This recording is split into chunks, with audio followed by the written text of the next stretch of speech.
All right, good morning on this Friday. That's not raining. Hooray.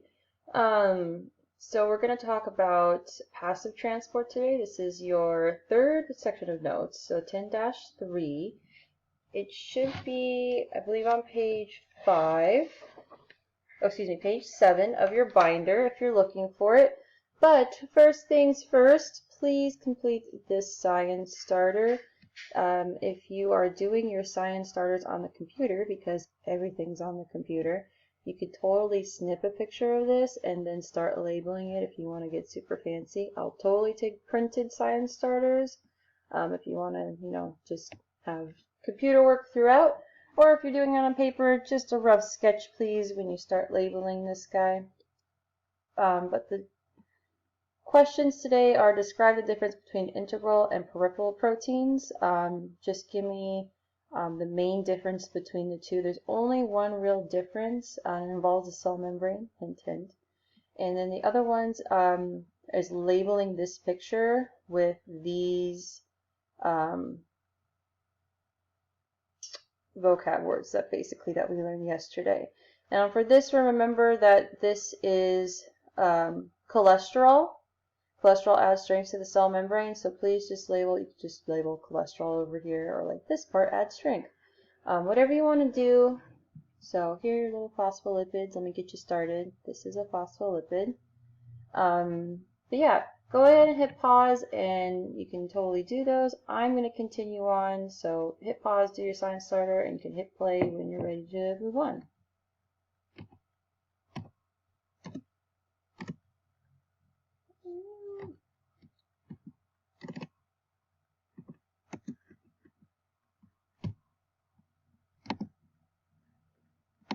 Oh, we're not going to do that one, obviously. So, passive transports. If you're looking for extra help because we are not in the classroom, this would be about 97 to 102.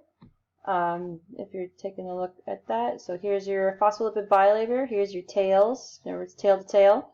And here are your hydrophilic heads. And you can see it really does control what gets into the cell. So, molecules cross membranes in several different ways. We learned how kind of their pathways or channels yesterday. Yesterday was a lot of vocabulary, so we're going to go a little bit more into the mechanics today. So some methods require energy, actually energy from your mitochondria, the powerhouse of the cell, to send those kinds of molecules across the cell membrane, and some do not. When it requires energy, it's called active transport. When it doesn't require energy, it's called passive transport. So it all depends on the molecule size, its polarity, and its concentration versus the outside. So size is pretty straightforward. Polarity, they mean non-polar versus polar. Two words you're going to get very familiar with in chemistry, actually. And then concentration would be like when it comes to the principles of osmosis. So a higher concentrated area likes to kind of even out to other areas of less concentration. So, cell transport. Small molecules and large hydrophobic molecules. Remember, hydrophobic, it's scared of water. Hydro is water, phobic is, fierce. Move through the bilayer super easily because these hydrophilic heads like to attract those water. So, oxygen, O2 is oxygen. Oxygen binds to itself. It likes to have a friend, basically. So you're never really going to see oxygen alone. So you're never going to see oxygen alone. So O2 is just two molecules of oxygen stuck together. This is carbon dioxide, two oxygens, and hydrogen dioxide or water. We all know H2O is the classic molecule of water that we hopefully drink every day. So these kind of smaller molecules tend to move fairly easily through that cell membrane. Ions, hydrophilic molecules, so things that are like the same polarity as your phospholipid bilayer, the heads, not the tails, but the heads are also hydrophilic. So remember, like bounces off like. It's like if you try to take two magnets of the same, like they're both positive or have the same polarity, and you try to stick them together and they just want to move past each other. It's the same way. So hydrophilic molecules don't really stick to this bilayer. And large molecules, obviously, these are very, very, very, very, very small little things. And so large molecules are just not going to be able to find a way through. This is when active transport comes into play. Lucky. Passive transport is, like I said, when movement across the membrane without the use of energy. This is your O2, your CO2, and your H2O. Stuff that is small. Stuff that is, for the most part, polar. You can see here that passive transport comes a couple different ways. It's always going to be with that integral protein, the proteins that have are going through the entire membrane, or diffusion. So if a molecule is small enough, it actually can pass through this phospholipid bilayer without really a whole lot of issues. So molecules have kinetic energy. This is a solid. So solids are the molecules, like the atoms themselves, kind of just vibrate in place. Liquids are a little more free-flowing, and gases are all over the place. You kind of have to think of them as like ping pong balls. And the concentration gradient is the difference between high and low concentration. This is where osmosis comes into play. So you have the super high concentration, and then over time, it's going to even out between them because this particular kind of stuff, whatever this is your O2s, your CO2s, or your H2Os, is small enough to be able to go through that phospholipid bilayer. It's a really easy process for it to just kind of even out between the cell, this actual cell, and outside of the cell. So this is a really classic example of passive transport, aka no energy used. That point of equilibrium is when the molecules are even, there's the same concentration here as here. So passive transport, this, like I said, keep saying, I've said this word a couple times, now we're going to look at it a little more in depth, is diffusion. The one you've probably seen before is osmosis, that pertains to oxygen. So it's the movement of molecules from high to low concentrations. That's when the outside of the cell is really being, all of those little molecules are being pulled inside because this concentration is so high and this one's so low.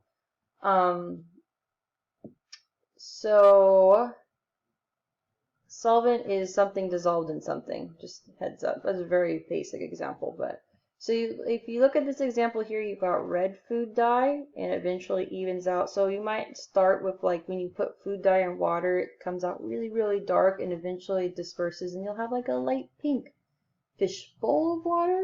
You wouldn't want to be that fish.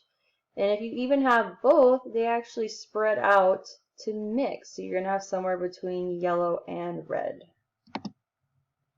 And then facilitated diffusion, this is when the molecule is too big to move across that membrane, so it uses those carrier proteins. It uses these proteins that transverse the entire cell membrane to bring things that the cell needs in, aka like glucose, probably the biggest one because that is energy. So you can see diffusion here. These little guys this is actually water. You can see the hydrogen and the two little oxygens.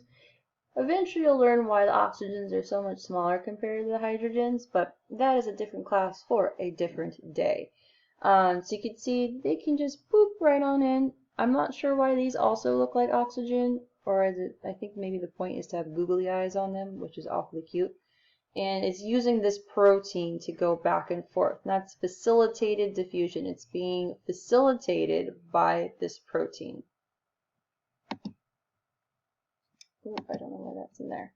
Okay, types of passive transport times 3? Yes, 3. So osmosis is the diffusion of water across the membrane. water brings hydrogen, water brings oxygen. It's to really get what you need as far as those two, primarily oxygen, back and forth. So water moves where there are more solutes. It likes to even out that concentration. Water likes everything to be the same. It likes everything to be the same concentration. It likes everything kind of just to be the same. So it's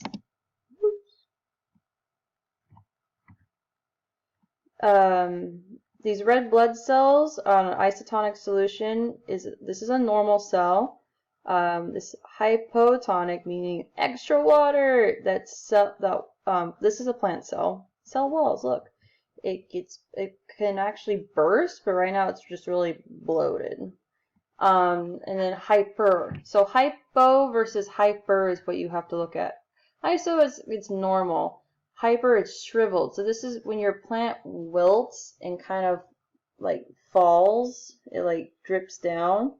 That means it doesn't have enough water to fill out those cell walls and have water be transported normal ways through the xylem and the phloem.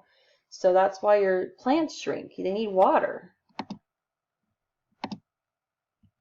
So right here we have an unpermeable membrane, and when you switch it to a semi-permeable membrane, that water actually evens out due to the salts on the one side. So what's happening is there's a greater concentration of salts on this side than this side. There's more red dots, right?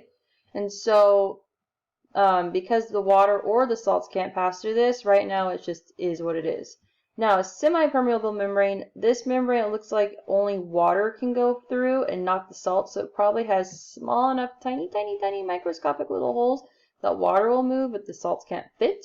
So what's happening is the water is being pulled over here to even out the concentration on either side.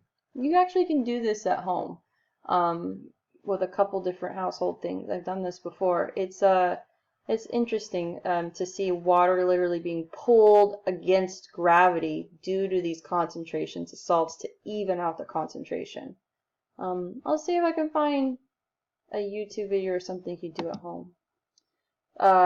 Types of tonicity. So hypertonic, again, this is when your plant cells swell up. Too much water. And that's because too much salt. And all that salt draws in all that water. That's why when you eat lots of salty foods, you should drink lots of water to make sure everything evens out. Hypertonic is not enough water, and so everything has shrunk, and the cell actually shrinks. So there's more solutes outside the cell that's taking all the water away from the cell. So it's all about this kind of solute concentration in the cell versus outside the cell. And then isotonic is where you want it to be. It's that homeostasis, the magic word. It's that equal solutes inside and out. Water moves in and out at the same rates, and so any water the cell intakes through the cell membrane, it's losing the same amount, and that cell stays at a normal state. I will find this and I will post it with this. Here's another example. Hypotonic, see the cell swells. There's too much solutes inside the cell, so it's taking up all that water. That is water right there. And then isotonic, it's losing and gaining the same amount. Cell's happy. In this one, there's too many solutes on the outside, so it's losing all of its water because water likes everything to be at the same concentration. So the cell ends up shrinking. That's a little red blood cell.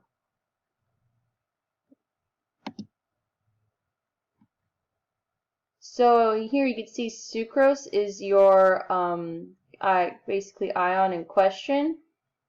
So you got your 100, this is just normal water. Everything is happy. It's losing and gaining at the same time. You got 90% water, 10% sucrose. It's losing all that water in that balloon. It's going to look like this actually. I'll kind of brr, brr, brr, brr, brr. And then 98% water, 2% sucrose. Again, it's losing and gaining at this. Oh, sorry. This is your bloated cell. This is your shrunk cell. This is your normal cell. And that's why sugar levels in the blood are so important. They go up and down. They can actually change the shape of your cells. But we'll get into that in the lab later.